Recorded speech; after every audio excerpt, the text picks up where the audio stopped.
Learn how to become a notary. A notary public is appointed by their state government, usually through the Secretary of State's office, to confirm the identification of those signing legal documents. Notarization is essential to prevent fraud and ensure that legal papers are signed voluntarily. Notaries public are employed by many corporations and financial organizations. Independent notaries may provide their services to the general public as well.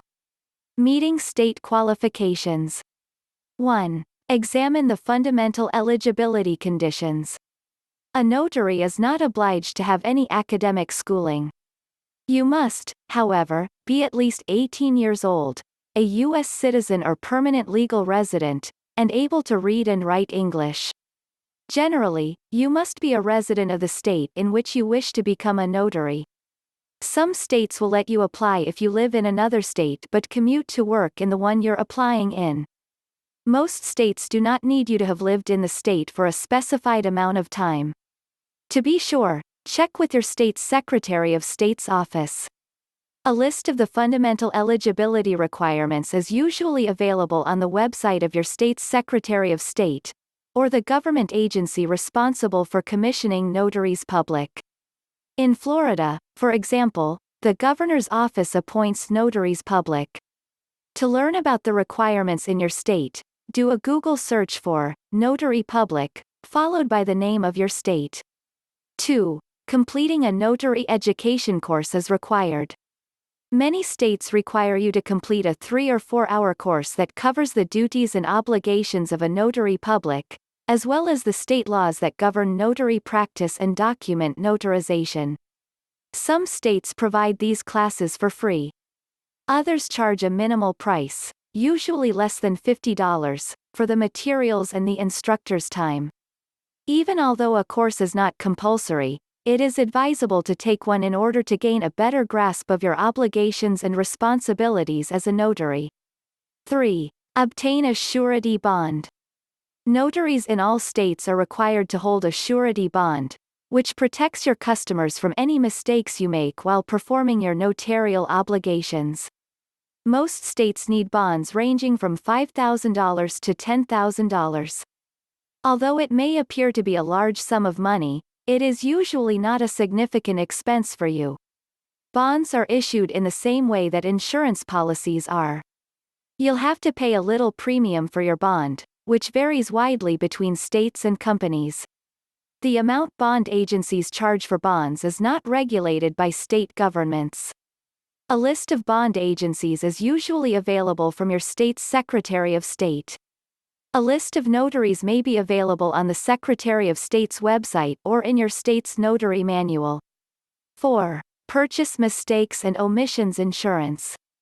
While most jurisdictions do not need errors and omissions insurance, you may want it if you plan to sell your services independently to the general public. While your surety bond safeguards the public, errors and omissions insurance safeguards you. Most bonding companies also provide errors and omissions insurance. You'll pay a monthly fee for errors and omissions insurance, which ranges from $30 to $500 depending on where you live, how much coverage you obtain, and the bonding agency. A California notary, for example, may receive $10,000 in coverage for as little as $35 per month, or $100,000 in coverage for $468 per month. Applying to be a notary. 1. Fill out the application for your state. Each state asks you to fill out a written application in which you disclose information about yourself and your background. This application is normally available for download from the website of the state government division that commissions notaries public. While you may be able to fill out the most of the information on a computer, you must print the form in order to sign it. In some states, the application must also be notarized. Some states may demand endorsements from people who are unrelated to you, attesting to the fact that they know you to be of good moral character and capable of carrying out the duties of a notary public. Persons who know you well, such as your boss, co-workers, and religious or community leaders, are good people to seek endorsements from. 2. Collect all necessary documentation. Many states will ask for additional proof to back up the information in your application. A copy of the front and back of your government-issued photo ID is usually required. If you were required to complete a training course, you must also provide your certificate of completion for that course. Fees vary greatly, but are typically less than $200. Check the application guidelines to see what fees must accompany your application and what means of payment are accepted. You may be able to pay your fee online and print a receipt to include with your application in some states. Before submitting your application, several states, such as Colorado, require you to complete a written notary exam. Other states need you to apply for the exam and pass a background check before you can take it. 3. Send your application to the appropriate government agency. After you've completed the application, you'll find instructions on where to send it and any supporting paperwork. You may be permitted to mail it in, or you may be required to present it in person. Some states permit you to submit at least some of your paperwork electronically. Before submitting your application, make at least one copy for your own keeping. In other areas, such as Florida, you must submit your application to a bonding agency rather than the government directly. Your application is then submitted to the government by the bonding agency. 4. Conduct a background investigation.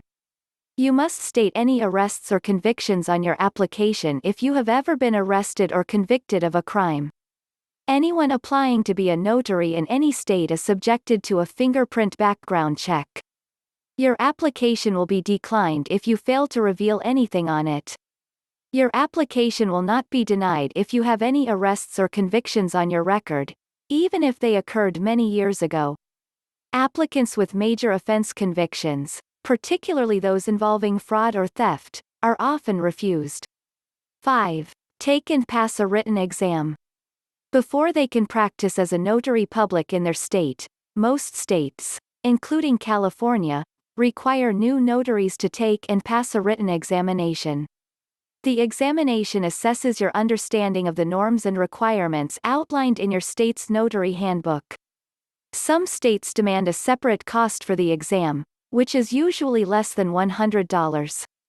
In some cases, the examination is included in the application price. The exam usually comprises of 30 multiple-choice questions based on knowledge from the notary manual. Before taking the exam, carefully read the guide. Additional information and resources may be available on the Secretary of State's website in your state, or the government agency that issues notary commissions. The vast majority of those who take the notary test pass it. Most states, however, let you to retake the exam if you do not pass the first time. You may be charged an additional price to retake the test, though some fees are waived for repeat test takers. Starting practice as a notary. 1. Your commission will be mailed to you. Your commission certificate will be mailed to you once your application has been approved and you have passed the background check. Your application could take up to 6 weeks to be processed. If your application is rejected, you will be notified and given the reasons why. If your application was refused in error or because you failed to supply required documentation, you can usually refile without incurring additional fees. You may be eligible to reapply if your application is declined. However, you may be required to wait up to a year from the date of denial. You'll have to pay the application expenses again and retake the exam. 2. Take your inauguration oath.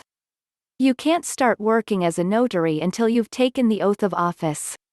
This could be done in front of your state's Secretary of State, another government official, or a different notary. The introductory papers that come with your commission certificate will include instructions on how to take your oath of office. The oath basically states that you will perform your obligations as a notary public faithfully and with honesty and integrity.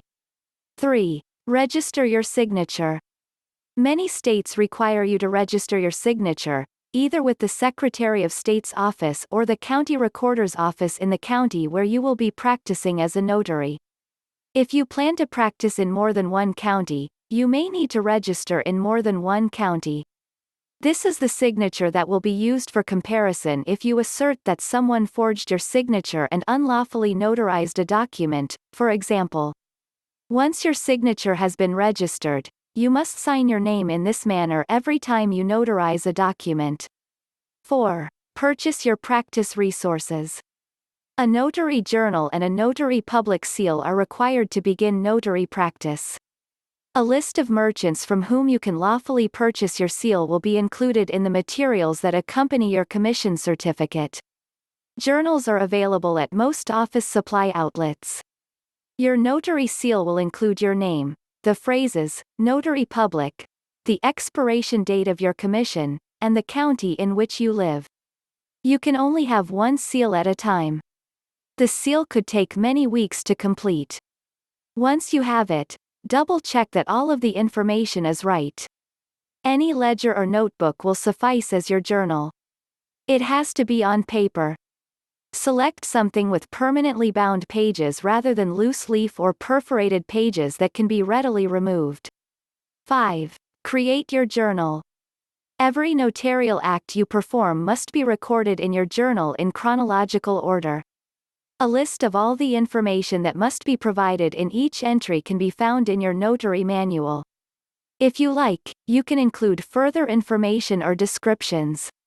Each entry must include, at least, the date of the act, a description of the document or type of act, the full name, address, and signature of the person for whom the act was performed, and the sort of evidence they offered you to confirm their identification.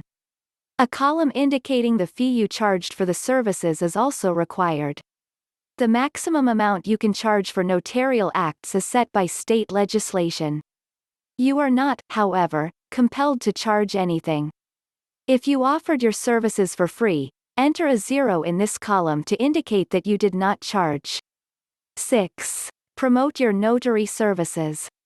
You can advertise yourself to the public if you're creating your own business as a notary.